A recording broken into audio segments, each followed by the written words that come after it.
It all began after the first month we started dating, and I don't know why I didn't end things right then and there. While I was taming a shower, he looked through all of the photos on my laptop and yelled at me cause I still had photos of me and my ex. I didn't even remember, cause I don't look at those photos and I guess I was too lazy to delete them. Also, I don't use that laptop so often since it's slow. So, yeah. I wasn't being sentimental. I've always been a nosy person and I admit I stalked his wall, his exes, even his parents, but it was all public info. I've been alone with his laptop / phone etc. but I've never ever even thought about reading his private conversations. I wouldn't do that to anyone. He doesn't care, though. He memorized my iPad password and he read everything, including some really private posts on Reddit. He yelled at me and broke up with me. He occasionally lurks in my Facebook account, because I'm dumb and I'm always like, no, he wouldn't do that again, but he always does. Today I was logged on our shared laptop and I saw in my FB app that there was some activity going on 40 minutes ago, while I was taking a shower. I looked the Chrome history, but he had deleted everything. I lost it and I started crying and he had the audacity to blame me for his trust issues and said that there is something I'm hiding, since I'm reacting this way. I tried to explain I have nothing to hide, but it's just horrible to feel uncomfortable at home. I can't even sleep properly anymore because I'm nervous if he'll decide to randomly read my messages. He scrolled maybe months of my FB searches, which is really embarrassing, and yelled at me again. He said I must be hiding something since I'm so upset. I don't hide anything, and I never gave him a reason not to trust me. Once he dumped me and I grabbed a beer with an old friend and he found out. Blamed me for cheating on him and even complained to my mother. I go to therapy every week, not only because of him, I have other issues. There was this group session and I met a boy who has similar problems to mine and I felt that finally I'd have someone outside therapy to talk to. He's not my type and I didn't like him in a romantic way. I just felt we could be friends, but my boyfriend found out we've talked once, because he was snooping again OFC. And again yelled at me. He said I was a cheater and that's why he had trust issues. I've always been faithful and I didn't deserve this. I changed all my passwords, but I'm tired of feeling uncomfortable in my own home. He went out and told me I deserve this and he's right to invade my privacy and I have no right to be mad.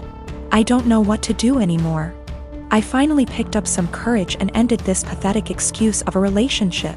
2 days ago he came with his mother, OMG, to collect his stuff and also took the laptop he gave me as present. Which was pathetic. My twin sister, May, and I are identical.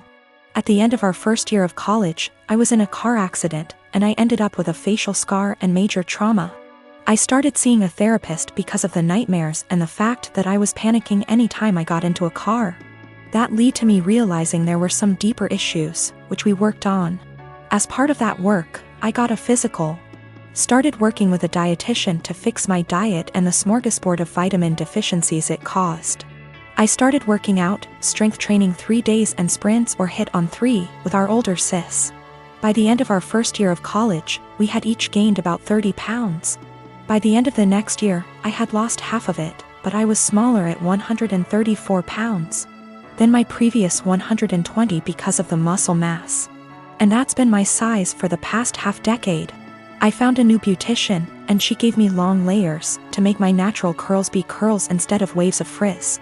I always wanted but that my old one said would look bad and refused. I stopped bleaching it and let it go its natural dark blonde / light brown. I stopped spray tanning. Again, that's been my look for the past 5 years. I live in a rural area, and the internet isn't great. Things like FaceTime just aren't options, and I can't post a lot of pics on social media be / see of it. This is relevant because a big issue is that May didn't see me over the quarantine. We talked on the phone a couple times a week, but it mostly revolved around her wedding planning. She got engaged before the Rona put us on lockdown. I wasn't her mo, so mostly I was being told decisions, not involved in the process. When it came to the bridesmaids' dresses, May sent our sister, SIL, and me a link and told us to get it in our size. Same with hair and makeup, but we had to arrange for a beautician because May's wouldn't do more than 4. And she wanted her friends at the appointment with her. Except she didn't do a bachelorette party with us, she did with her friends, or rehearsal dinner. So May didn't see any of us until the start of the wedding. She was livid. Apparently, she thought we would have stopped working out because of the Rona, even though we did it at home. Or that we would have stopped when she announced her engagement, so we didn't upstage her. She was mad because I didn't try to hide my scar and didn't tan, thought it would be implied. She made several snide remarks before throwing a drunk temper tantrum at the reception, basically accusing the three of us. But me ESP of trying to upstage her. I don't have that excuse B//C. I was a DD so sober, but I, quite famously, have a low tolerance for angry or crying drunks. I told her, if you're so insecure, you should have got off your ass instead of expecting us to lay on ours to make yours look better. It only got worse. Our family is on my side B//C. I didn't start it or do anything. But his family and her friends are giving me shit. My unmarried partner lives with me and my children who are 7, 12 and 18. He has 2 children aged 5 and 13, but they live with their mother. We've had his kids over whenever we can and I enjoy it. However, they are very different to mine who are all mostly easygoing and respectful. And it has been just the 4 of us for most of their lives.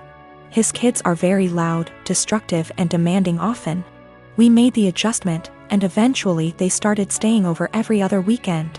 But, his son, Spencer, has become harder to deal with over time.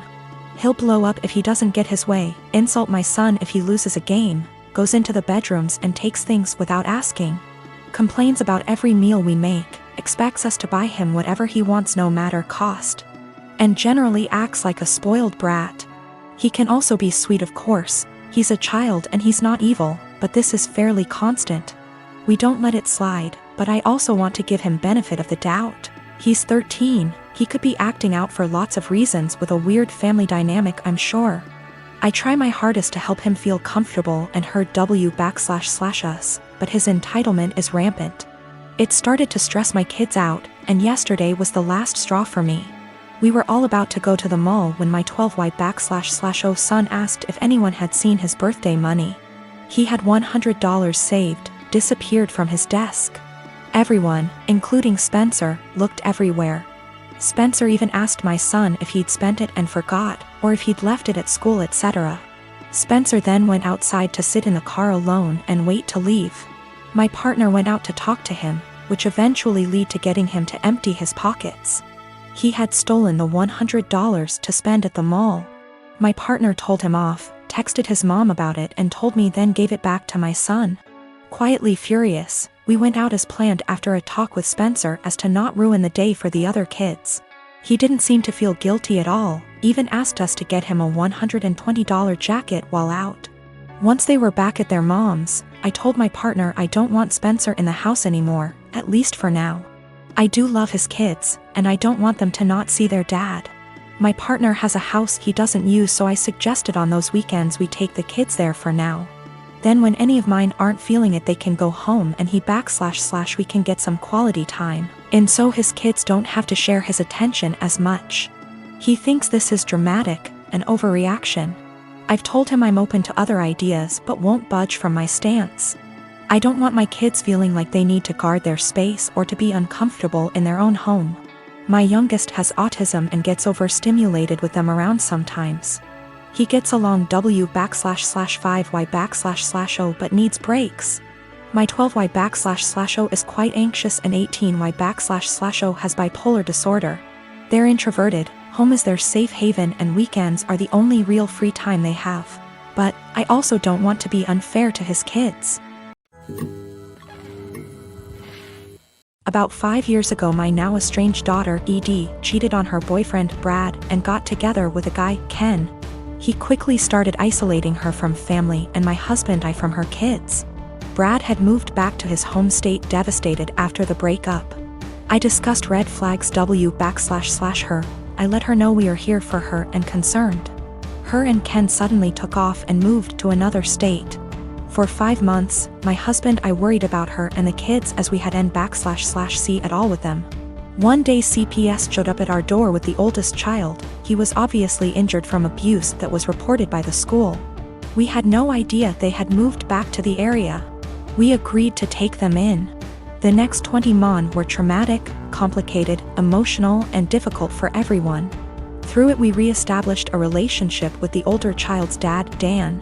Daughter failed to comply with her plan and remained with Ken. Dan worked hard to get custody of his child and he gave ED scheduled weekly phone calls. She called oldest child 2x nothing since. We agreed to permanent custody of youngest. In the process, I put aside the hurt ED caused and agreed to scheduled weekly phone calls and supervised visits in person when schedules allowed. Legally, any or no contact is at my sole discretion.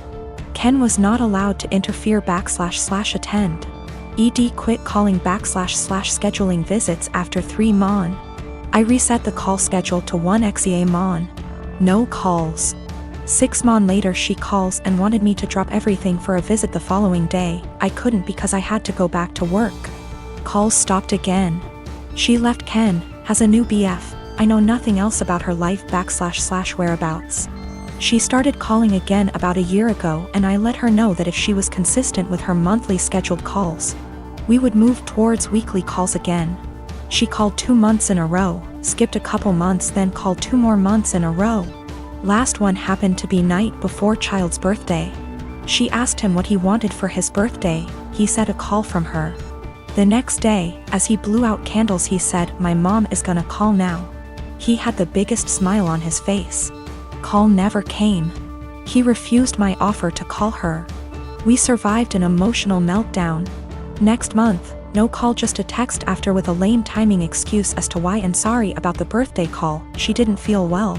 Following month, I get a text that ED feels ill again, won't be calling.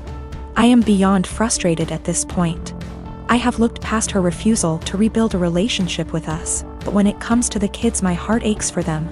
Hey race where I might be the I responded, parents do not get sick time. We all had COVID recently, including me, and I still took care of the children. If you do not have any time for him once a month, I don't want my time wasted with your excuses. Of course, calls stopped again.